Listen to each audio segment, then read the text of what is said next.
AK. ബാലനായിരുന്നു ഇന്നത്തെയും താരം. മറ്റൊന്നും കൊണ്ടുമല്ല, അദ്ദേഹത്തിൻ്റെ വിശദീകരണം ഒരുപാട് ചിരിപ്പിക്കുകയും പിന്നെ ചിന്തിപ്പിക്കുകയും ചെയ്യുന്നുണ്ട്. ഈമാനുള്ള വിശ്വാസിയാണ് താനെന്ന് അദ്ദേഹം പറയുകയുണ്ടായി. ഈമാനുള്ള കമ്മ്യൂണിസ്റ്റ് എന്ന് പറയുകയുണ്ടായി. അദ്ദേഹം കഴിഞ്ഞ ദിവസം പറഞ്ഞ അദ്ദേഹത്തിൻ്റെ പ്രസ്താവന കേരളത്തിൽ എത്രത്തോളമാണ് ചർച്ച ചെയ്തത്, ഏതൊക്കെ തലത്തിലാണ് ചർച്ച ചെയ്തതെന്നൊക്കെ നമുക്കറിയാം. അദ്ദേഹത്തിൻ്റെ മാറാട് പരാമർശത്തെ അനുകൂലിച്ചുകൊണ്ട് മുഖ്യമന്ത്രി എത്തി. പക്ഷേ അതിനെ എതിർത്തുകൊണ്ട് LDF കൺവീനർ അടക്കമുള്ള CPI നേതാക്കൾ രംഗത്ത് വരികയും ചെയ്തു. തുടർന്നാണ് ഇന്ന് എ.കെ. ബാലൻ വിശദീകരണവുമായി രംഗത്ത് വന്നത്. അദ്ദേഹം ജമാഅത്തെ ഇസ്ലാമി നൽകിയ മാനനഷ്ട കേസിൽ മാപ്പ് പറയാൻ തയ്യാറല്ല എന്ന് അസന്നിഗ്ധമായി വ്യക്തമാക്കിയിട്ടുണ്ട്. അതോടൊപ്പം തന്നെ തൻ്റെ മതേതര പാരമ്പര്യത്തെക്കുറിച്ച് അദ്ദേഹം വാചാലനാവുകയും ചെയ്തിട്ടുണ്ട്.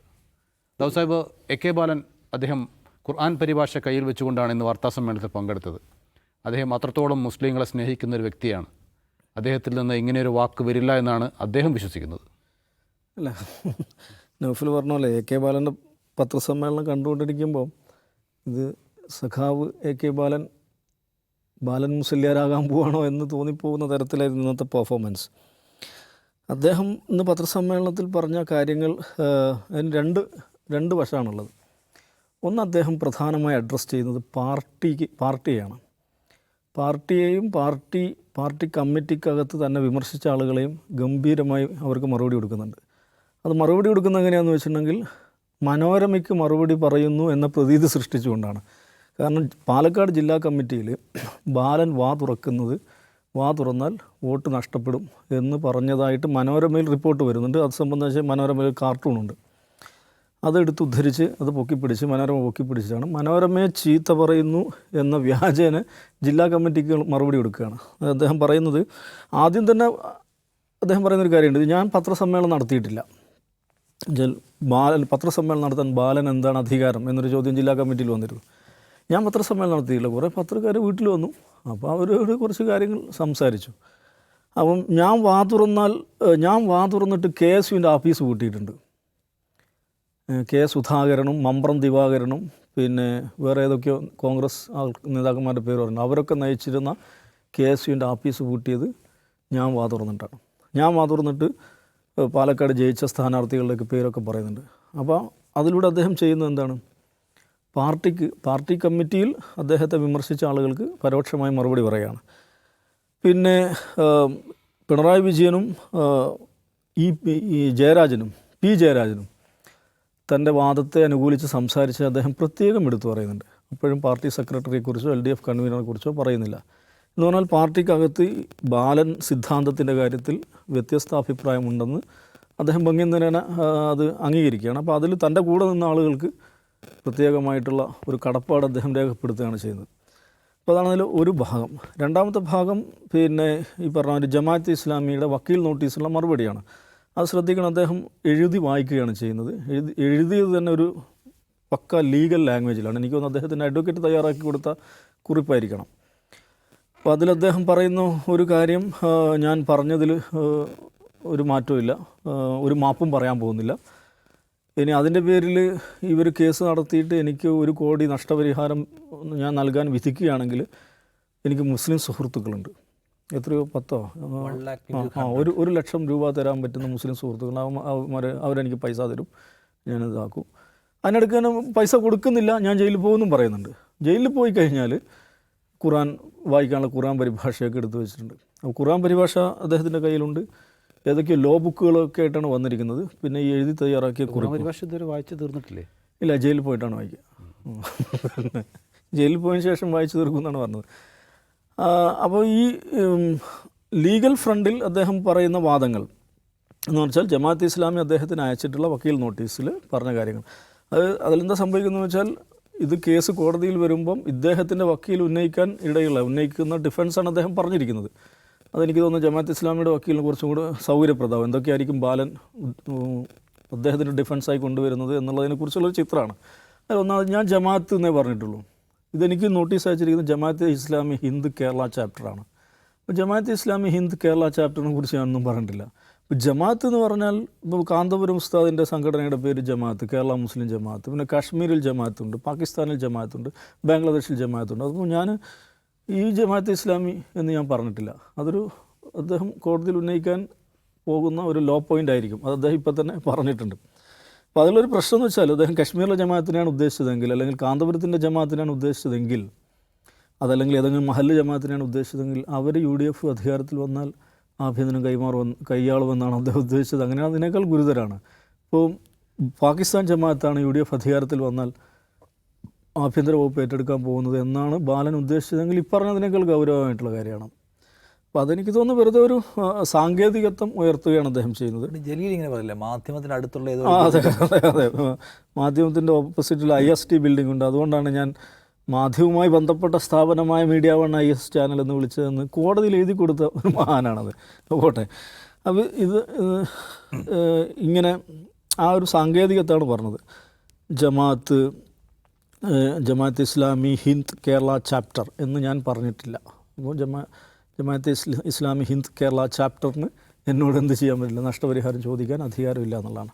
പക്ഷെ അദ്ദേഹം പറയാതെ വിട്ട പ്രധാനപ്പെട്ടൊരു കാര്യം, ജമാഅത്ത് ഇസ്ലാമിയുടെ വക്കീൽ നോട്ടീസിൽ അവർ പ്രധാനമായി ഉന്നയിച്ച ഒരു പ്രശ്നം എന്ന് വെച്ചിട്ടുണ്ടെങ്കിൽ ആഭ്യന്തര വകുപ്പ് മാറാടമൊന്നുമല്ല, പാലക്കാട് കലാപം ഉണ്ടാക്കാൻ ജമാഅത്ത് ശ്രമിച്ചു എന്ന് അദ്ദേഹത്തിൻ്റെ വാർത്താ സമ്മേളനത്തിൽ പറയുന്നുണ്ട്. അതേക്കുറിച്ചാണ് ഏറ്റവും പ്രധാനപ്പെട്ട ഒരു ഡിഫർമേഷൻ ആയിട്ട് ജമാഅത്ത് ഉന്നയിക്കുന്നത്. അതേക്കുറിച്ചുള്ള ചോദ്യത്തിന് അദ്ദേഹം മറുപടി പറഞ്ഞിട്ടില്ല, സ്കിപ്പ് ചെയ്ത് മാറുകയാണ് ചെയ്തത്. ഇവിടെ മറ്റേ കൊലപാതകത്തിൽ ആളുകളെ പിടിച്ചു എന്നൊക്കെ പറഞ്ഞു. അദ്ദേഹം ഉദ്ദേശിക്കുന്ന പോപ്പുലർ ഫ്രണ്ടും BJP RSS തമ്മിലുള്ള സംഘർഷത്തിലുള്ള ആ കൊലപാതകങ്ങളായിരിക്കും. പക്ഷെ അതാണെങ്കിൽ തന്നെ അതിൽ ജമാഅത്തിന് പ്രത്യേകിച്ച് പങ്കൊന്നുമില്ല. അപ്പം ജമാഅത്ത് അവർ ഡിഫൈംഡായി എന്ന് ആരോപിക്കുന്ന എന്ന് കോടതിക്ക് മുമ്പാകെ പറയാൻ പോകുന്ന ആ പെർട്ടിക്കുലർ സംഗതിയിൽ അദ്ദേഹം പ്രത്യേകിച്ച് വിശദീകരണമൊന്നും തന്നിട്ടില്ല. പിന്നെയുള്ള കാര്യപ്പെട്ട വിശദീകരണം എന്ന് വെച്ചിട്ടുണ്ടെങ്കിൽ സ്ഥിരം ഈ ഇസ്ലാമോഫോബുകൾ ഉന്നയിക്കുന്ന അല്ലെങ്കിൽ മുസ്ലിം വെറി പറഞ്ഞു നടക്കുന്ന ആളുകൾ എപ്പോഴും ഉയർത്തുന്നൊരു ഡിഫൻസ് ഉണ്ട്. അയ്യോ എനിക്ക് മുസ്ലിം സുഹൃത്തുക്കളുണ്ട്, എനിക്ക് ധാരാളം മുസ്ലിം സുഹൃത്തുക്കളുണ്ട്, ഞാൻ ചെറുപ്പത്തിൽ മുസ്ലിം സുഹൃത്തുക്കളോടൊപ്പമാണ് വളർന്നത് എന്നതൊക്കെ എന്തോ ഭയങ്കരമായൊരു മുസ്ലിം കുടുംബത്തിൽ പോയി ഭക്ഷണം കഴിച്ചു എന്ന് വെള്ളാപ്പള്ളിയാണ്. എൻ്റെ CA മുസ്ലിമാണ്, എൻ്റെ അഡ്വക്കേറ്റ് മുസ്ലിമാണ്. ഇതൊക്കെ എന്തോ ഒരു മഹത്തരമായ കാര്യം, അല്ലെങ്കിൽ എന്തോ ഒരു ഔദാര്യം എന്നുള്ള നിലക്കാണ്. എനിക്കൊരു മുസ്ലിം സുഹൃത്തുണ്ട്, എനിക്ക് ധാരാളം മുസ്ലിം സുഹൃത്തുക്കളുണ്ട്. അതെന്തോ ഒരു ഔദാര്യമായിട്ട് കാണുന്ന ഒരുപാട് ബുദ്ധിജീവികൾ നമ്മുടെ നാട്ടിലുണ്ട്. അപ്പോൾ അങ്ങനെ ധാരാളം മുസ്ലിം സുഹൃത്തുക്കളുണ്ട്. എനിക്ക് ചെറുപ്പത്തിൽ ധാരാളം മുസ്ലിം സുഹൃത്തുക്കളുണ്ടായിരുന്നു, എനിക്ക് ഓണത്തിന് മുസ്ലിം വീടുകളിൽ നിന്ന് സദ്യ ലഭിക്കാറുണ്ട് എന്നതൊക്കെ മുസ്ലിം വെറി പ്രചരിപ്പിക്കാനുള്ള ഒരു ലൈസൻസായി വിചാരിക്കുന്ന രാഷ്ട്രീയ നേതാക്കന്മാരും ബുദ്ധിജീവികളും നിറഞ്ഞൊരു നാടാണ് നമ്മുടെ. അതേ കാർഡ് തന്നെയാണ് ഇദ്ദേഹം എടുക്കുന്നത്. ഞാൻ മൗലൂദ് കുത്തുറാത്തീബിന് വരെ പോയിട്ടുണ്ടെന്ന് പറഞ്ഞു. കുത്തുറാത്തീബ്, മൗലൂദ്, എനിക്ക് ഹദീസ് അറിയാം, ഖുർആൻ അറിയാം, ഹൈക്കലിൻ്റെ പുസ്തകം വായിച്ചിട്ടുണ്ട്, പിന്നെ ഹദീസുകളിലും ഖുർആനിലൊക്കെ വലിയ താല്പര്യമാണ് എന്ന് പറഞ്ഞിട്ട് ഖുർആൻ പരിഭാഷ പൊക്കിപ്പിടിക്കുകയാണ്. ജയിലിൽ പോയാൽ ഇത് മുഴുവൻ വായിച്ചു തീർക്കണം. പിന്നെ മുനാഫിക്കുകളെ കുറിച്ചിട്ട് ഖുർആനിൽ പറയുന്നുണ്ട്, ഞാൻ മുനാഫിക്കല്ല, നല്ല ഈമാനുള്ള കമ്മ്യൂണിസ്റ്റാണ്. മുനാഫിക്ക് എന്ന് പറഞ്ഞാൽ കപട വിശ്വാസി, ഞാൻ കപടനല്ല, ഞാൻ നല്ല ഈമാനുള്ള കമ്മ്യൂണിസ്റ്റാണ്. ഇതൊക്കെയാണ് അദ്ദേഹം പറഞ്ഞ കാര്യങ്ങൾ. അപ്പോൾ ഇതും ഞാൻ പറഞ്ഞ ഈ മുസ്ലിം വെറി പ്രചരിപ്പിക്കുന്ന ആളുകളുടെ ഒരു സ്ഥിരം നമ്പറാണ്, എനിക്ക് മുസ്ലിം സുഹൃത്തുക്കളുണ്ട് എന്നുള്ളത്. മുസ്ലിം സുഹൃത്തുക്കളുണ്ട്, ഒന്നാമത് മുസ്ലിം സുഹൃത്തുക്കളുണ്ട് എന്നുള്ളത് എന്തോ ഒരു ഭയങ്കരമായ ഒരു കാര്യം, എന്തോ അവർ ചെയ്തു തരുന്ന എന്തോ ഒരു ഔദാര്യം എന്നുള്ള നിലക്ക് സാമാന്യമായ ഒരു സമൂഹത്തിൽ ജീവിക്കുന്ന എല്ലാ മനുഷ്യർക്കും എല്ലാ മതവിഭാഗങ്ങളും സുഹൃത്തുക്കളുണ്ടാകണം. അത് പ്രത്യേകമായി എടുത്തു പറയുന്നു. അതെൻ്റെ ഒരു മഹത്തായ നേട്ടം, എൻ്റെ മഹത്തായ ഒരു ക്വാളിറ്റിയായി ഒരാൾ എടുത്തു പറയുന്നുണ്ടെങ്കിൽ തന്നെ സംതിങ് റോങ് വിത്ത് ദാറ്റ്. അതെന്തിനാണ് പറയുന്നത്? അങ്ങനെ എല്ലാ നമ്മൾ ജീവിക്കുന്ന ഒരു ബഹുസ്വര സമൂഹത്തിലാണ്. എല്ലാ വിഭാഗം ജനങ്ങളും മതവിഭാഗങ്ങൾ ജീവിക്കുന്ന ഒരു സമൂഹത്തിലാണ്. ആ സമൂഹത്തിൽ ജീവിക്കുമ്പോൾ എനിക്ക് ഒരു പെർട്ടിക്കുലർ കമ്മ്യൂണിറ്റിയിൽ സുഹൃത്തുക്കളുണ്ട് എന്നുള്ളത് ഒരാളുടെ മഹത്വമായിട്ട് അയാൾ മൈക്ക് കെട്ടി വിളിച്ച് പറയുന്നുണ്ടെങ്കിൽ there is something wrong with that. അതൊരു ഡിഫൻസായി മുന്നോട്ട് വെക്കുക എന്ന് പറയുന്നത് അത് വേറൊരു വഷളൻ ഏർപ്പാടാണ്. ഇത് എല്ലാവരും ഉന്നയിക്കുന്ന ആ നമ്പർ തന്നെയാണ് അദ്ദേഹം ഇതിൽ ഉപയോഗിച്ചത്. പക്ഷേ എൻ്റെ എപ്പിസോഡ് എന്താണ് ഇതിൽ വന്നിരിക്കുന്നത്? പിന്നെ ഈ ജമാഅത്തിൻ്റെ ഞാൻ പറഞ്ഞതിൽ നിന്നും പിൻവാങ്ങുന്നില്ല, മാപ്പ് പറയുന്നില്ല എന്ന് പറയുമ്പോഴും ഈ UDF അധികാരത്തിൽ വന്നാൽ ജമാഅത്ത് ആഭ്യന്തര വകുപ്പ് ഏറ്റെടുക്കും എന്ന് ഞാൻ പറഞ്ഞിട്ടില്ല എന്ന് അദ്ദേഹം പറയുന്നുണ്ട്. അത് നുണയാണ്. ആഭ്യന്തര വകുപ്പിൽ സ്വാധീനമുണ്ടാകും എന്നേ പറഞ്ഞിട്ടുള്ളൂ എന്നാണ് പറയുന്നത്. അപ്പോൾ ഒരു സംഘടനയുടെ പിന്തുണയോടുകൂടി ഒരു മുന്നണി മത്സരിച്ച് വിജയിക്കുമ്പോൾ സ്വാഭാവികമായിട്ടും ആ സംഘടനയുടെ സ്വാധീനം ഉണ്ടാകുമല്ലോ. എന്നാണ് വിശദീകരിക്കുന്നത്. അതിനാണ് പ്രത്യേകിച്ച് ആഭ്യന്തര വകുപ്പ് പെർട്ടിക്കുലറായി എടുത്തു പറഞ്ഞത്. ഇതാണ് അതിൻ്റെ പ്രിമൈസ് എങ്കിൽ ഒരു സംഘടനയുടെ പിന്തുണയിൽ ഒരു പെർട്ടിക്കുലർ മുന്നണി അധികാരത്തിൽ വരുന്നു, അവരുടെ സ്വാധീനം ഉണ്ടാകുമെങ്കിൽ അതിന് ആഭ്യന്തര വകുപ്പിൽ മാത്രമായി ചുരുങ്ങുന്നത്. വേറെയും കുറേ വകുപ്പില്ലേ, ആ വകുപ്പിലൊക്കെ ഉണ്ടാകാമല്ലോ, മൊത്തം ഭരണത്തിലുണ്ടാകുമെന്ന് പറഞ്ഞാൽ പോരെ. അപ്പോൾ ആഭ്യന്തര വകുപ്പിൽ സ്വാധീനം ഉണ്ടാകും, ജമാഅത്ത് ഇസ്ലാമിക്ക് സ്വാധീനം ഉണ്ടാകുമെന്ന് പ്രത്യേകമായിട്ട് പറയുകയും അതിൻ്റെ അടുത്ത വാചകമായിട്ട് 1ഉം 2ഉം മാറാടല്ല, മാറാടുകൾ ആവർത്തിക്കും എന്ന് പറയുമ്പോൾ അതിൻ്റെ കൊനോട്ടേഷൻ എന്താണ്, അതിൻ്റെ സൂചിതാർത്ഥം എന്താണെന്ന് പച്ചവെള്ളം കുടിക്കുന്ന സർവർക്കും മനസ്സിലാവും. അതിനെ പാർട്ടിയോ ബാലനോ എത്ര വ്യാഖ്യാനിച്ച് വലിച്ചു നീട്ടാൻ ശ്രമിച്ചാലും അതുകൊണ്ട് ഉദ്ദേശിക്കുന്നത് എന്താണെന്ന് മനസ്സിലാവും. അത് നമ്മൾ പലവട്ടം ഇവിടെ ചർച്ച ചെയ്താണ്. ഈ പറയുന്ന മുസ്ലിം വെറി ഉൽപ്പാദിപ്പിക്കുക, സമൂഹത്തിൽ മുസ്ലിം വെറി ഉൽപ്പാദിപ്പിക്കുക, അപ്പുറത്ത് ഹിന്ദുവിനെ ഉണർത്തുക എന്ന് പറയുന്ന ആ ഒരു കൺസോളിഡേഷൻ പൊളിറ്റിക്സ്, ഇലക്ട്രൽ ടാക്ടിക്സ്, അതിനുവേണ്ടി CPIM കഴിഞ്ഞ കുറേ കാലമായി നടത്തിക്കൊണ്ടിരിക്കുന്ന പദ്ധതികളിലെ പരിപാടികൾ ഒരിനം മാത്രമായിരുന്നത്. പക്ഷെ ഇത്തവണ എന്താണെന്ന് വെച്ചാൽ അത് കയ്യിൽ നിന്ന് പോയി. അത് വലിയ തോതിൽ ഈ പറയുന്ന ലെഫ്റ്റ് ഫ്രട്ടേണിറ്റിയിൽ തന്നെ അത് വലിയ തോതിൽ അത് മോശമായിപ്പോയി എന്നൊരു വികാരം ഉണ്ടായി. അതെന്തുകൊണ്ടാണ് ഉണ്ടായെന്ന് ചോദിച്ചാൽ ഗുരുതരമായൊരു സംഗതിയാണ് ചെയ്തിരിക്കുന്നത്. മാറാട് പോലെയുള്ള ഗുരുതരമായൊരു പ്രശ്നം നമുക്കറിയാം. മാറാടിന് ശേഷം നടന്നിട്ടുള്ള ഒരു തെരഞ്ഞെടുപ്പിലും മാറാട് ഒരു തെരഞ്ഞെടുപ്പ് വിഷയമായിട്ടില്ല. 2003 മാറാട്, 2002ലും 2003ലുമായി മാറാട് സംഭവിക്കുന്നു. അതിനുശേഷമുള്ള ഒരു തെരഞ്ഞെടുപ്പിലും മാറാട് ഒരു തെരഞ്ഞെടുപ്പിലെ അതിൻ്റെ ഒരു സെൻട്രൽ തീമായിട്ട് വന്നിട്ടില്ല, ഒരു തെരഞ്ഞെടുപ്പ് വിഷയമായി വന്നിട്ടില്ല. എന്തുകൊണ്ടാണെന്ന് വെച്ചാൽ ആ ഒരു മെച്യൂരിറ്റി കേരളത്തിലെ എല്ലാ രാഷ്ട്രീയ പ്രസ്ഥാനങ്ങളും കാണിച്ചിട്ടുണ്ട്. BJP പോലും ഒരർത്ഥത്തിൽ അത് കാണിച്ചിട്ടുണ്ട്. ഇപ്പോൾ ഈവൻ ജമാഅത്ത് ഇസ്ലാമിയെ ബന്ധപ്പെടുത്തി പറയുമ്പോൾ മാറാട്ടുള്ള ജമാഅത്ത് ഇസ്ലാമിയുടെ റോള് അഭിനന്ദനാർഹമായിരുന്നു എന്ന് പറഞ്ഞതിൽ BJPയുടെ സംസ്ഥാന നേതൃത്വമുണ്ട്. അന്നത്തെ സംസ്ഥാന നേതാവ് PS ശ്രീധരൻപിള്ള വരെ അന്ന് KS സിദ്ദീഖ് ഹസൻ എടുത്തിട്ടുള്ള റോൾ, അവിടെ സമാധാനം ഉണ്ടാക്കുന്നിടത്തുള്ള റോളിനെ കുറിച്ച് പരസ്യമായി പറഞ്ഞിട്ടുണ്ട്. അന്ന് മുഖ്യമന്ത്രിയായിരുന്ന ആൻ്റണി പരസ്യമായി പറഞ്ഞിട്ടുണ്ട്. അങ്ങനത്തെ ഒരു പശ്ചാത്തലത്തിലാണ് കേരളത്തിൽ ഇതുവരെ നമുക്ക് പരിചിതമില്ലാത്ത ഒരു കാര്യം CPIM മുന്നോട്ട് വെക്കുകയാണ് ഇലക്ഷൻ മുൻനിർത്തിയിട്ട്. അത് മോശമായി പോയല്ലോ എന്ന ചിന്ത ബ്രോഡർ ലെഫ്റ്റ് ഫ്രട്ടേണിയിൽ തന്നെ വലിയ തോതിലുണ്ടായി. അപ്പോൾ അവിടെ കിടന്ന് മെഴുകുകയാണ്, അത് വിശദീകരിക്കാൻ വേണ്ടി ശ്രമിക്കുകയാണ്. അതിൻ്റെ നേട്ടക്കൂട്ടങ്ങൾ എന്ത് എന്നുള്ളത് തെരഞ്ഞെടുപ്പ് വരട്ടെ, അപ്പോൾ തീരുമാനിക്കും. CPIM മനസ്സിലാക്കേണ്ടത്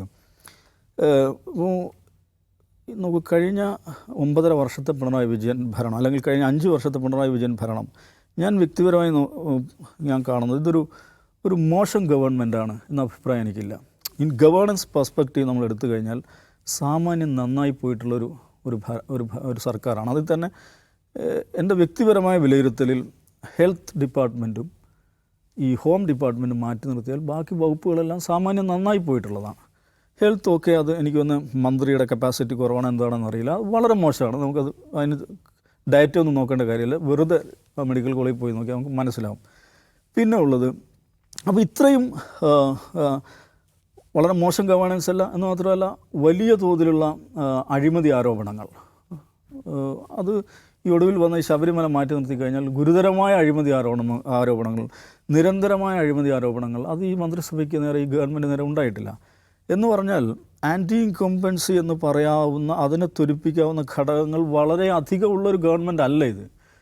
നോക്കൂ, നമ്മുടെ ഇന്നത്തെ ഒരു ഇന്ത്യൻ പൊളിറ്റിക്കൽ ട്രെൻഡ് എന്ന് പറയുന്നത്, സാധാരണ തെരഞ്ഞെടുപ്പ് ചർച്ചകളിൽ ആൻറ്റി ഇൻകംബൻസി എന്ന ആളുകൾ പറയുമെങ്കിലും ഇന്ത്യയിലെ എന്താ പറയുക സ്ട്രോങ്ങർ ട്രെൻഡായി നിൽക്കുന്നത് ആൻറ്റി ഇൻകംബൻസി അല്ല. നോക്കൂ, നമ്മൾ കേന്ദ്ര തലത്തിൽ എടുത്ത് നോക്കിയാൽ കഴിഞ്ഞ 3 ടേം ആൻറ്റി ഇൻകംബൻസി അല്ല ഉള്ളത്. ഉത്തർപ്രദേശിൽ ആൻറ്റി ഇൻകംബൻസി അല്ല, ഹരിയാനയിൽ അങ്ങനെയല്ല, ബീഹാറിൽ അങ്ങനെയല്ല, മധ്യപ്രദേശിൽ അങ്ങനെയല്ല. ആൻറ്റി ഇൻകംബൻസിക്ക് വിരുദ്ധമായിട്ടുള്ള ലോയൽറ്റി ഫാക്ടറാണ്, അല്ലെങ്കിൽ കണ്ടിന്യൂറ്റി ഫാക്ടറാണ് ഇന്ത്യൻ തെരഞ്ഞെടുപ്പിലെ എന്താ പറയുക അതിൻ്റെ സെൻട്രൽ ട്രെൻഡായിട്ട് ഇപ്പോൾ നിൽക്കുന്നത്.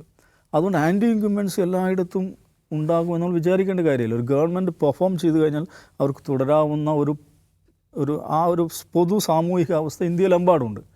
അപ്പം അങ്ങനെ ഇരിക്കെ എന്തുകൊണ്ടായിരിക്കും ഇങ്ങനെ സാമാന്യം നന്നായി പെർഫോം ചെയ്തു എന്ന് പറയാവുന്ന ഒരു ഗവൺമെൻറ്, അതും CPIM നയിക്കുന്ന ഒരു ഗവൺമെൻറ് അധികാരത്തിലിരിക്കുക, അവർക്ക് ഏറ്റവും ശക്തിയുള്ള തദ്ദേശ തെരഞ്ഞെടുപ്പിൽ പോലും തദ്ദേശ സ്ഥാപനങ്ങളിൽ വരെ വൻ തിരിച്ചടി നേരിട്ടെന്ന് ചോദിച്ചാൽ, ഈ ഗവൺമെൻറ് അതിൻ്റെ വിവിധ ഡിപ്പാർട്ട്മെൻറ്റുകൾ പല സ്വഭാവത്തിൽ നല്ല രീതിയിൽ പെർഫോം ചെയ്തുവെങ്കിലും ആസ് എ ഹോൾ ഒരു ഗവൺമെൻറ് എന്നുള്ളത് കഴിഞ്ഞ 5 വർഷക്കാലം കേരളത്തിൻ്റെ ഒരു take home end of the day എന്താണ് ബാക്കിയാവുന്നതെന്ന് ചോദിച്ചിട്ടുണ്ടെങ്കിൽ സാമൂഹികമായ കാലുഷ്യം വർദ്ധിച്ചിട്ടുണ്ട്. സാമൂഹികമായ കാലുഷ്യം വർദ്ധിച്ചിട്ടുണ്ട്. ആ കാലുഷ്യം വർദ്ധിപ്പിക്കുന്നതിൽ ഹോം ഡിപ്പാർട്ട്മെൻറ്റ്, ആഭ്യന്തര വകുപ്പിൻ്റെ ആക്ഷനും ഇനാക്ഷനും, ഒരു ഭാഗത്ത് എക്സസീവ് ആക്ഷൻ, മറുഭാഗത്ത് ഇനാക്ഷൻ, അത് വളരെ വലിയ പങ്ക് വഹിച്ചിട്ടുണ്ട്. രണ്ടാമത്തേതിന് നേതൃത്വം കൊടുക്കുന്ന CPIM എന്ന് പറയുന്ന സംഘടന, അതിൻ്റെ നേതാക്കന്മാർ, അതിൻ്റെ നേതാക്കന്മാർ എന്ന് പറയുമ്പോൾ അതിൻ്റെ സംസ്ഥാന സെക്രട്ടറി മുതലുള്ള നേതാക്കന്മാർ, സംസ്ഥാന സെക്രട്ടറി MV ഗോവിന്ദൻ മുതൽ പോളിറ്റ് ബ്യൂറോ മെമ്പറായുള്ള വിജയരാഘവനല്ലേ വിജയരാഘവൻ വരെയുള്ള നേതാക്കന്മാർ, അവരുടെ സംസാരങ്ങൾ, അവരുടെ വാക്കുകൾ, അവർ സമൂഹത്തോട് കമ്മ്യൂണിക്കേറ്റ് ചെയ്ത കാര്യങ്ങൾ, ഇതെല്ലാം കൂടി ഒന്നിച്ച് വന്ന് ഒരു സാമൂഹിക കാലുഷ്യം സൃഷ്ടിക്കുന്ന ഒരു സംഘമാണിവർ. സാമൂഹിക കാലുഷ്യം സൃഷ്ടിച്ച് അതിൽ നിന്ന് പൊളിറ്റിക്കൽ ഡിവിഡൻഡ് എടുക്കുന്ന ഒരു സംഘമാണിവർ എന്ന ചിന്ത വ്യാപകമായിട്ടുണ്ട്. അത് സമൂഹത്തിൽ എസ്റ്റാബ്ലിഷ് ചെയ്യപ്പെട്ടിട്ടുണ്ട്. അതിൻ്റെ റിസീവിങ് എൻഡിൽ അതിൻ്റെ ദുരന്തം ഏറ്റുവാങ്ങുന്നൊരു സമൂഹമായി കേരളത്തിലെ മുസ്ലിം സമൂഹം മാറിയിട്ടുണ്ട്. അപ്പോൾ കേരളത്തിലെ മുസ്ലിം സമൂഹവും ഇടതുപക്ഷവും തമ്മിൽ ഒരുപക്ഷെ ചരിത്രത്തിലെ ഏറ്റവും വലിയ ഡിസ്കണക്റ്റ് രൂപപ്പെട്ടൊരു കാലമാണ്. കേരളത്തിൽ മുസ്ലിം സമൂഹം കേരളത്തിൽ മുസ്ലിം ലീഗുണ്ട്, ഒരു പ്രധാനപ്പെട്ട മുസ്ലിം വോട്ടിന് സ്വാധീനിക്കുന്ന കക്ഷി എന്നുള്ളത്. പക്ഷെ അതേസമയം ഇടതുപക്ഷത്തിന് നല്ല സ്വാധീനം ഉണ്ടായിരുന്നു. മുസ്ലിം ലീഗിൻ്റെ ഏറ്റവും വലിയ നേതാക്കന്മാർ E.T. മുഹമ്മദ് ബഷീറിനെയും കുഞ്ഞാലിക്കുട്ടിയെയും MK മുനീറിനെയും ഒരു തെരഞ്ഞെടുപ്പിൽ തോൽപ്പിച്ചിട്ടുണ്ട് ഈ കമ്മ്യൂണിറ്റി തന്നെ. ആ കമ്മ്യൂണിറ്റിക്ക് സ്വാധീനമുള്ള മണ്ഡലങ്ങളിൽ അവരെ തോൽപ്പിച്ച് വിട്ടിട്ടുണ്ട്. അങ്ങനെ ഒരു പാരമ്പര്യമുണ്ട്. അതൊന്നും വിദൂര ഭൂതകാലത്തുള്ള അടുത്ത കാലത്തുണ്ടായുള്ള കാര്യമാണ്. അങ്ങനെയുള്ള ഒരു കമ്മ്യൂണിറ്റിയുമായിട്ട് ഇത്രയും വലിയൊരു ഡിസ്കണക്ട് എന്തുകൊണ്ട് രൂപപ്പെട്ടു എന്നതിനെക്കുറിച്ച് ശരിയായ ആത്മവിചാരണ നടത്തുകയായിരുന്നു ഇടതുപക്ഷം പൊതുവെയും CPM സവിശേഷമായും ചെയ്യേണ്ടിയിരുന്നത്. അവർക്കത് ചെയ്യാനേ പറ്റും. അങ്ങനെ ഒരു പരിശോധന നടത്താൻ പോലും അവർക്ക് പറ്റുന്നില്ല. അതിൽ പാളിയിട്ടുണ്ടെന്ന് തോന്നുന്നുണ്ട് ചില ആൾക്കെങ്കിലും. തോന്നുമ്പോൾ ഈ ജാതി വളിപ്പുകൾ, എനിക്ക് ഖുർആൻ അറിയാം, ഹദീസ് അറിയാം, കുത്തുറാത്തീബ് അറിയാം, മൗലൂദ് കേൾക്കാറുണ്ട്, പിന്നെ എനിക്ക് മുസ്ലിം സുഹൃത്തുക്കളുണ്ട്, ഈ ജാതി LKG യുക്തികൾ മുന്നോട്ട് വെച്ചിട്ടൊരു കാര്യമില്ല. എന്തുകൊണ്ട് ഈ ഡിസ്കണക്റ്റ് രൂപപ്പെട്ടു? നമുക്ക് ബംഗാളിൽ CPMൻ്റെ തകർച്ചയുടെ തുടക്കം ഇവിടെ നിന്നാവണം. ബംഗാളിൽ CPMൻ്റെ ഏറ്റവും പ്രധാനപ്പെട്ട, കേരളത്തിൽ ഈഴവ കമ്മ്യൂണിറ്റി പോലെ ബംഗാളിൽ CPMൻ്റെ ഫിക്സഡ് ഡെപ്പോസിറ്റ് ആയിരുന്നു അവിടുത്തെ മുസ്ലിം കമ്മ്യൂണിറ്റി എന്ന് പറയുന്നത്. നന്ദിഗ്രാം സംഭവിക്കുന്നു. നന്ദിഗ്രാം സമരം അത് ഫോം ചെയ്യപ്പെടുന്ന പശ്ചാത്തലം നമുക്കറിയാം. SUCIയും ജമിയത്തുൽ ഉലമ ഹിന്ദും ജമാഅത്ത് ഇസ്ലാമിയായിരുന്നു അത് ആ സമരത്തെ ഫോം ചെയ്യുന്നതിൽ പ്രധാനപ്പെട്ട പങ്ക് വഹിച്ചത്. അതിനുശേഷം CPMന് തിരിച്ചടി ഉണ്ടാകുന്നു. തിരിച്ചടിക്ക് ശേഷം തിരിച്ചടി ഉണ്ടാകുന്നു. 34 വർഷം തുടർച്ചയായി ഭരിച്ച ആ സംസ്ഥാനത്ത് ഒരു സീറ്റ് പോലും ആ സംഘടനയ്ക്കില്ലെന്ന് മനസ്സിലാക്കണം. ഇത്രയും ഗംഭീരമായ സംഘടനാ സംവിധാനമുള്ളൊരു പാർട്ടി, അവിടുത്തെ അസംബ്ലിയിലൊരു സീറ്റില്ല, ലോക്സഭയിലൊരു സീറ്റില്ല. ദുർബലമായ സംഘടനാ സംവിധാനമുള്ള കോൺഗ്രസ്സിന് അവിടെ നിന്നൊരു ലോക്സഭാ MP ഉണ്ടെന്ന് മനസ്സിലാക്കണം. എടുക്കാൻ ഒരാൾ പോലും ഇല്ലാത്ത അവസ്ഥയിലേക്ക് ബംഗാളിൽ പാർട്ടി എന്തുകൊണ്ട് മാറി എന്നവർ ആലോചിക്കേണ്ട വളരെ നിർണായകമായ സന്ദർഭമാണിത്. അതുകൊണ്ട് എന്തുകൊണ്ടാണ് ഈ ഡിസ്കണക്റ്റ് രൂപപ്പെട്ടത്, അതിനാരാണ് ഉത്തരവാദി, അതിനെങ്ങനെ ഫിക്സ് ചെയ്യാം എന്നതിനെക്കുറിച്ച് സത്യസന്ധമായിട്ട് ആലോചിക്കുക, ആത്മാർത്ഥമായ ആത്മപരിശോധന നടത്തുക. അല്ലാതെ AK ബാലനെ പോലുള്ള ആളുകൾ ഒരു ദിവസം വന്നിട്ട് തനി വർഗീയത, വിദ്വേഷം പ്രചരിപ്പിക്കുക, പിന്നെ അതിനെ ഡിഫെൻഡ് ചെയ്യാൻ വേണ്ടി വളിപ്പുകൾ പറയുക, ഇത് കൂടുതൽ കാര്യങ്ങൾ വഷളാക്കുകയുള്ളൂ എന്നാണ് ഞാൻ പറയുന്നത്. പക്ഷേ അതപ്പം ബാലൻ പറയാൻ ശ്രമിച്ചത് ഞാൻ ഒരു വർഗീയവാദിയല്ല, അല്ലെങ്കിൽ ഒരു ന്യൂനപക്ഷ വിരോധിയല്ല എന്നൊക്കെ അദ്ദേഹം പറയാൻ വേണ്ടിയാണ് ശ്രമിക്കുന്നത്. പക്ഷേ അദ്ദേഹത്തിൻ്റെ വാക്കുകൾ, അന്ന് പറഞ്ഞ വാക്കുകൾ, അത് അങ്ങനെ വിശ്വസിക്കാൻ നമ്മളെ പ്രേരിപ്പിക്കുകയും ചെയ്യുന്നില്ല. അപ്പോൾ അദ്ദേഹം പറയുന്നതിൽ അന്ന് അദ്ദേഹം അറിയാതെ പറഞ്ഞു പോയതാണ് എന്നുള്ള വ്യാഖ്യാനങ്ങളിലൊക്കെ കാര്യമുണ്ടോ?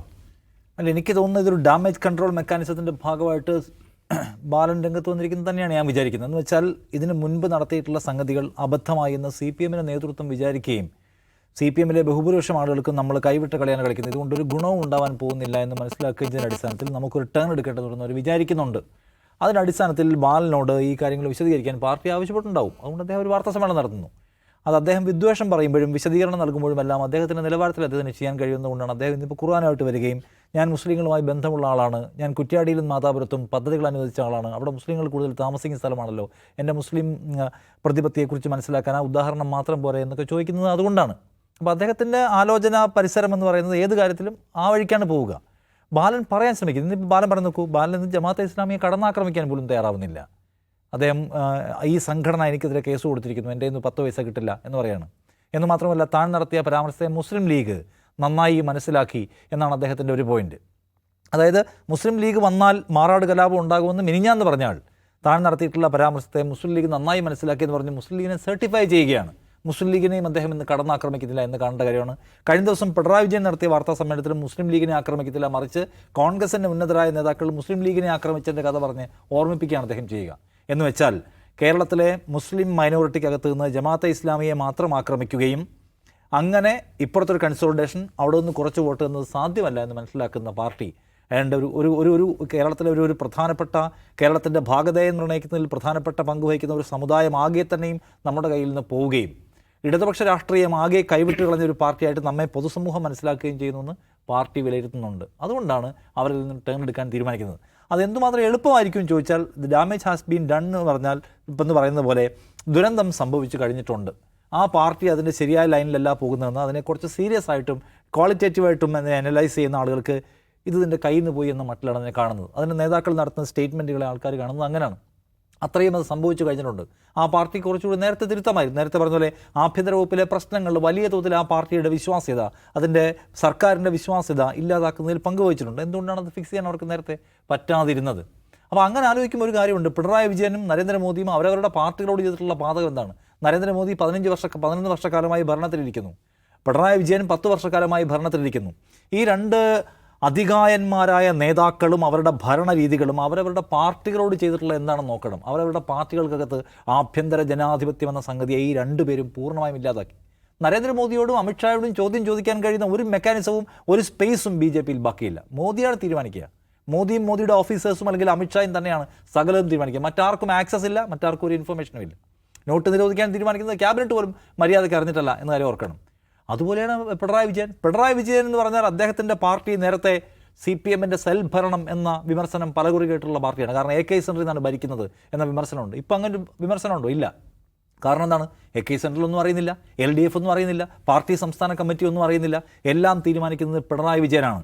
പിണറായി വിജയനെ എതിർക്കാനോ പിണറായി വിജയൻ്റെ തീരുമാനത്തെ എതിർക്കാനോ കേരളത്തിലെ പാർട്ടിക്കോ പാർട്ടി മെക്കാനിസത്തിനോ കഴിയുന്നില്ല. എന്ന് മാത്രമല്ല, ആഭ്യന്തര വകുപ്പിൽ പ്രശ്നങ്ങളുണ്ടെന്ന് സംസ്ഥാന സമ്മേളനങ്ങളിലെല്ലാം വിമർശനം ഉയർന്നു വന്നു. പിണറായി വിജയനോട് തിരുത്തണമെന്ന് പറയാൻ ഈ പാർട്ടിക്ക് പറ്റിയോ?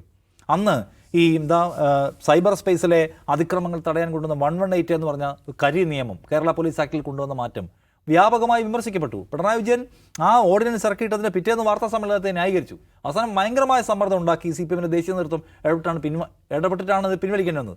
സംസ്ഥാനത്തെ പാർട്ടി ഇരുട്ടത്ത് നിൽക്കുകയായിരുന്നു ഇത് നടപ്പിലാക്കും. കാരണം എന്താണ്? പിണറായി വിജയനും അദ്ദേഹത്തിൻ്റെ പോലീസുകാരും കൂടി ഉണ്ടാക്കിയതാണ് 118. അത് പിൻവലിക്കേണ്ടി വന്നു. ഞാൻ പറയുന്നത്, അപ്പോൾ നമുക്ക് പണി പാളിക്കൊണ്ടിരിക്കുകയാണെന്ന് ഗ്രൗണ്ട് റിയാലിറ്റി എടുത്തിട്ട് അത് വെച്ചിട്ട് വർക്ക് ചെയ്യുക, അതിനടിസ്ഥാനത്തിൽ സർക്കാരിനെ കറക്റ്റ് ചെയ്യുക, സർക്കാരിൻ്റെ ദിശ മാറ്റുക പോലുള്ള പണി നടക്കുന്നില്ല. അപ്പോൾ ഈ പറയുന്ന രണ്ട് അധികായന്മാരായ നേതാക്കൾ അവരവരുടെ പാർട്ടികളുടെ ആഭ്യന്തര ജനാധിപത്യ പ്രക്രിയയോട് ചെയ്തിട്ടുള്ള അതിക്രമം എന്താണെന്ന് ചോദിച്ചാൽ അതിൻ്റെ കൂടെ ദുരന്തമാണ് ആ പാർട്ടി അനുഭവിക്കുന്നത്. ഇപ്പോൾ എന്നിട്ട് 3 മാസം മാത്രം ബാക്കി നിൽക്കുക. എവിടെ കറക്റ്റ് ചെയ്യാനാണ് പറ്റുക? ഞാൻ പറഞ്ഞ ഇപ്പോൾ ദാവൂദ് സാഹിബ് പറഞ്ഞ അഴിമതി ആരോപണങ്ങൾ കേട്ടില്ല എന്ന്. 1.25 കോടി രൂപ CMRൻ്റെ കയ്യിൽ നിന്ന് മുഖ്യമന്ത്രിയുടെ മകൾ വാങ്ങിയത് എന്തിന് എന്ന് വിശദീകരിക്കാൻ മുഖ്യമന്ത്രിക്ക് പറ്റിയിട്ടില്ല, മകൾക്ക് പറ്റിയിട്ടില്ല, മുഖ്യമന്ത്രിയുടെ മകളുടെ കമ്പനിക്ക് പറ്റിയിട്ടില്ല, പാർട്ടിക്ക് പറ്റിയിട്ടില്ല.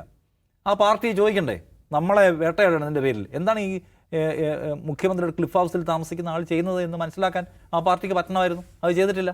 നേരത്തെ കോടിയേരി ബാലകൃഷ്ണൻ്റെ മകൻ ജയിലിൽ പോയപ്പോൾ സ്വീകരിച്ച സമീപനം CMൻ്റെ മകളുടെ കാര്യത്തിൽ സ്വീകരിക്കാൻ പറ്റിയിട്ടില്ലെന്ന് മാത്രമല്ല, അത് ഇപ്പോഴും അഴിമതിയാണെന്ന് വിശ്വസിക്കുന്നു പാർട്ടിക്കാർ അടക്കമുള്ള ആളുകൾ. കേന്ദ്ര സർക്കാർ നമ്മളെ വേട്ടയാടുകയാണ് എന്ന് പറയുമ്പോൾ, സാമ്പത്തിക പരിമിതിയുണ്ട്, ദാരിദ്ര്യമാണെന്ന് പറയുമ്പോൾ സർക്കാർ കോടിക്കണക്കിന് രൂപ മുടക്കി ബസ് വാങ്ങി യാത്ര നടത്തുകയാണ്. ആ യാത്രയിൽ പ്രതിഷേധവുമായി വരുന്ന ആൾക്കാരെ തല്ലി പദം വരുത്തുകയാണ്. എന്നിട്ട് അതെല്ലാം മാതൃകാപരമായ ജീവൻ രക്ഷാ നടപടി എന്ന് മുഖ്യമന്ത്രി ആവർത്തിച്ച് പറയുകയാണ്. ഇതുണ്ടാക്കുന്ന ഒരു ഇമ്പാക്റ്റ് എന്താണ്? നിങ്ങൾ എന്തുമാത്രം വികസന പ്രവർത്തനങ്ങൾ ചെയ്തിട്ടും കാര്യമില്ല. ഉമ്മൻചാണ്ടി പറഞ്ഞാൽ നിങ്ങൾ നല്ലത് ചെയ്തത് മാത്രം കാര്യമില്ല, നിങ്ങൾ നല്ലതാണ് ചെയ്യുന്നത് എന്ന് ജനങ്ങളെ കൊണ്ട് ബോധിപ്പിക്കാൻ ആവശ്യമായിട്ടുള്ള പണി വേറെ എടുക്കണം എന്നാണ്. അല്ലെങ്കിൽ നിങ്ങൾ നല്ലത് ചെയ്യുന്നുണ്ട് എന്ന് ജനങ്ങളിൽ എത്തിക്കാനുള്ള പണി വേറെ എടുക്കണം. ഇത് സർക്കാർ ക്ഷേമ പെൻഷൻ കൂട്ടി അതിൻ്റെ കൂടെ മുഖ്യമന്ത്രിയുടെ ഗൺമാൻ ഇറങ്ങി വന്ന് പ്രതിഷേധക്കാരെ തല്ലിക്കൊല്ലാൻ നോക്കുകയാണ്. അപ്പോൾ ഈ തരത്തിലുള്ള സമീപന പ്രശ്നങ്ങൾ വലിയ തോതിൽ സർക്കാരിനെ അൺപോപ്പുലർ ആക്കുന്നതിൽ പ്രധാനപ്പെട്ട പങ്ക് വഹിക്കുന്നുണ്ട്. ആഭ്യന്തര വകുപ്പിൻ്റെ നടപടികൾ നേരത്തെ പറഞ്ഞുള്ള കേരളത്തിലാകമാനം വലിയ തോതിലുള്ള കാലുഷ്യം ഉണ്ടാക്കിയിട്ടുണ്ട്. അതൊരു പ്രത്യേക വിഭാഗം ആളുകൾക്ക് സർക്കാരിലുള്ള ട്രസ്റ്റ് നഷ്ടപ്പെടുത്തിയിട്ടുണ്ട്. ഇടതുപക്ഷം എന്ന് പറഞ്ഞാൽ എല്ലാ വിഭാഗം ആളുകളുടെയും ട്രസ്റ്റിനെ നിലനിർത്തുകയും എല്ലാ വിഭാഗം ആളുകളുടെയും കോസിനെ ഉയർത്തി നിർത്തുകയും ഏതെങ്കിലും തരത്തിലുള്ള ജാതി മത സമുദായ കളികൾ കളിച്ച് ജയിക്കുകയും അങ്ങനെ ജയിക്കുന്ന ഒരു പാർട്ടി ആയിരുന്നില്ല. എല്ലാ ട്രസ്റ്റും നിലനിർത്തുകയായിരുന്നു ബാധ്യത. അല്ലെങ്കിൽ അതിൻ്റെ അടിസ്ഥാനപരമായ മൂല്യം അതായിരുന്നു. കേരളത്തിൽ അത് കോൺട്രിബ്യൂട്ട് ചെയ്തിട്ടുള്ള രാഷ്ട്രീയ സമീപന മാതൃക അതായിരുന്നു. അത് വിട്ടിട്ട് ഈ കളി കളിക്കുകയാണ്. ഞാൻ പറഞ്ഞത് മുസ്ലിം സമുദായത്തിനകത്തുനിന്ന്, മുസ്ലിം സമുദായം എന്നത് കേരളത്തിലെ പ്രധാനപ്പെട്ട ഒരു ഘടകമാണ്, ഒരു സെക്റ്റാണ്. അവരുടെ വിശ്വാസം നഷ്ടപ്പെടുന്നുണ്ടെന്നും ആ നഷ്ടപ്പെടുന്നത് ഒരർത്ഥത്തിലും ഗുണമാവില്ല. അവരുടെ വോട്ട് പോകുന്നത് മാത്രമല്ല, മറ്റുള്ളവർക്ക് നമ്മളെക്കുറിച്ചുള്ള മതിപ്പ് നഷ്ടപ്പെടുന്നു പാർട്ടിക്ക് നന്നായിട്ട് മനസ്സിലായിട്ടുണ്ട്, ഇപ്പോൾ മനസ്സിലാവുന്നു. അതുകൊണ്ട് അതിൽ നിന്ന് നിശബ്ദത പാലിക്കാനോ അതിൻ്റെ ശബ്ദം കുറയ്ക്കാനോ ഒന്ന് ടോൺ ഡൗൺ ചെയ്യാൻ അവർ തീരുമാനിച്ചു. പക്ഷേ എനിക്ക് തോന്നുന്നു സമയം കടന്നു പോയിരിക്കുന്നു. എന്ന് വെച്ചാൽ ഈ 11-ാം മണിക്കൂറിൽ ഇനിയിപ്പോൾ ചെയ്യാൻ പോകുന്ന കാര്യങ്ങൾക്ക് എന്ത് ഇമ്പാക്റ്റ് ഉണ്ടാവും വെച്ചാൽ ട്രസ്റ്റ് എന്ന് പറയുന്ന സംഗതി നഷ്ടപ്പെട്ട് കഴിഞ്ഞിരിക്കുന്നു. നമ്മുടെ ഇപ്പോൾ ഇന്ത്യയിലെ മുസ്ലിം മൈനോറിറ്റി അവരുടെ എപ്പോഴും അതിജീവനത്തെക്കുറിച്ച് ഭയങ്കരമായ ആധിയുള്ള മനുഷ്യരാണ്. അവരതിനെക്കുറിച്ച് എപ്പോഴും അതുകൊണ്ടാണ് അവർ വളരെ ഹൈലി പൊളിറ്റിക്കലാണ്. നേരത്തെ പറഞ്ഞ പോലെ ആളുകളെ തോൽപ്പിക്കാനും ജയിപ്പിക്കാനും എപ്പോഴും രാഷ്ട്രീയം സംസാരിക്കാനും ഇടപെടാനും കഴിയുമ്പോൾ ഹൈലി പൊളിറ്റിക്കലി എൻഗേജ് ചെയ്യുന്നവരാണ്. അവർക്ക് ഈ CPM നോക്കുമ്പോൾ CPM കേവലമായ ഒരു 3-ാം ടൈമിന് വേണ്ടി നമ്മുടെ സുരക്ഷയെ, നമ്മുടെ അതിജീവനത്തെ എറിഞ്ഞു കൊടുക്കുകയാണ്, പുച്ഛിക്കുകയാണ്, നമ്മുടെ കൺസേൺസിനെ പുച്ഛിക്കുകയാണെന്ന് തോന്നുകയാണ്. സോ അത് ഇനി ഒരു 2 മാസം കൊണ്ട് തിരിച്ചറിയാൻ പറ്റുമെന്ന് ഞാൻ വിചാരിക്കുന്നില്ല. കുറച്ചെങ്കിലും ഈ വിദ്വേഷ വർത്തമാനത്തിൻ്റെ ശബ്ദം കുറച്ച് ഇടതുപക്ഷമാണ് എന്ന് ബോധിപ്പിക്കാനെങ്കിലും സർക്കാരിനും ഇടതുപക്ഷത്തിനും കഴിയുക. അതാണ് ഇനി അവർക്ക് ചെയ്യാനുള്ള ബാക്കി കാര്യം എന്നാണ് എനിക്ക് തോന്നുന്നത്. അത് ചെയ്യാൻ ആ പാർട്ടിക്ക് പറ്റട്ടെ എന്ന് ഞാൻ ആഗ്രഹിക്കുന്നു. ബാലൻ്റെ ഈമാൻ ബാലനെ രക്ഷിക്കട്ടെ.